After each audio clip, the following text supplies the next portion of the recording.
Les dirigeants du Hamas pourront jouir d'une grâce d'Israël à condition qu'ils déposent les armes.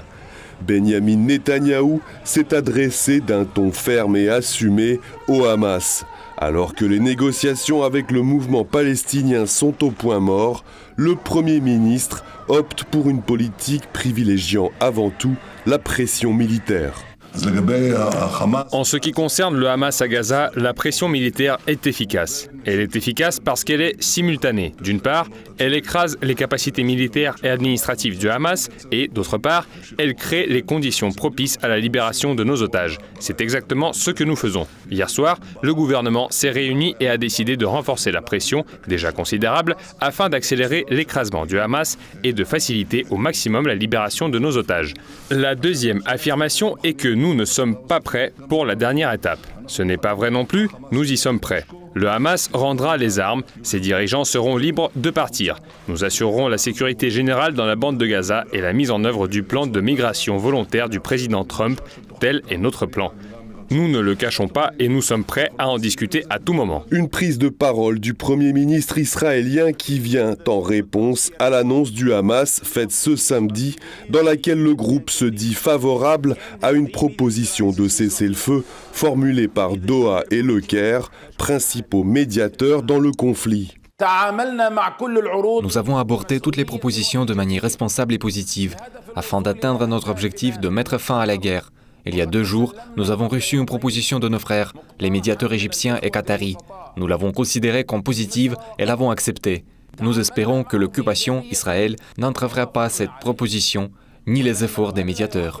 Et comme toujours, les belligérants peinent à trouver consensus autour de cette proposition de cessez-le-feu. Confirmant réception de la proposition, les services du Premier ministre israélien ont fait savoir que l'État hébreu aurait d'ores et déjà soumis en réponse une contre-proposition aux médiateurs. Ceci tandis que son armée a annoncé l'élargissement de son opération terrestre dans le sud de Gaza. Ces dernières heures, les troupes de l'armée israélienne ont lancé des opérations terrestres dans le secteur d'Al-Janina à Rafah en vue d'étendre la zone de sécurité dans le sud de la bande de Gaza. Dans le cadre de ces opérations, les troupes israéliennes ont notamment démantelé les infrastructures des terroristes du Hamas. En même temps, Tsahal et le Shin Bet continuent de mener des frappes aériennes sur les cibles liées aux terroristes du Hamas et du djihad islamique à travers la bande de Gaza. Si Israël tient à maintenir le sud de l'enclave palestinienne sous contrôle en y lançant des opérations contre les membres du Hamas, la situation sécuritaire en prend un sérieux coup. Appelant la communauté internationale à prendre des mesures immédiates contre Israël et dénonçant un ciblage délibéré de Tsahal, le Croissant Rouge palestinien annonce avoir fait une macabre découverte. Plus d'une dizaine de corps du personnel médical auraient été retrouvés une semaine après que l'ONG avait signalé leur disparition. Le nombre de corps retrouvés jusqu'à présent s'élève à 14, dont 8 ambulanciers des équipes du Croissant Rouge, 5 membres des équipes de la protection civile et un employé de l'ONU. Les efforts sont toujours en cours pour retrouver d'autres corps. En attendant, des frappes aériennes sur Khan Younes dans le sud de la bande de Gaza auraient fait 17 morts selon l'hôpital Nasser.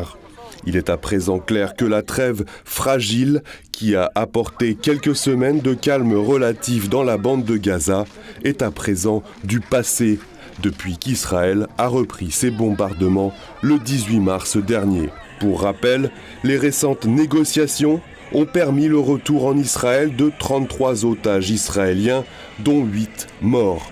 En contrepartie, 1800 détenus palestiniens ont été libérés.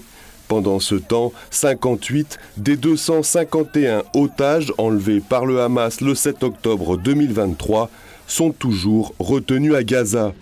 Alors que gronde la colère des familles de ces captifs, le chef du gouvernement israélien Benyamin Netanyahou se rendra en Hongrie le 2 avril prochain, et ce, malgré un mandat d'arrêt de la Cour pénale internationale à son encontre.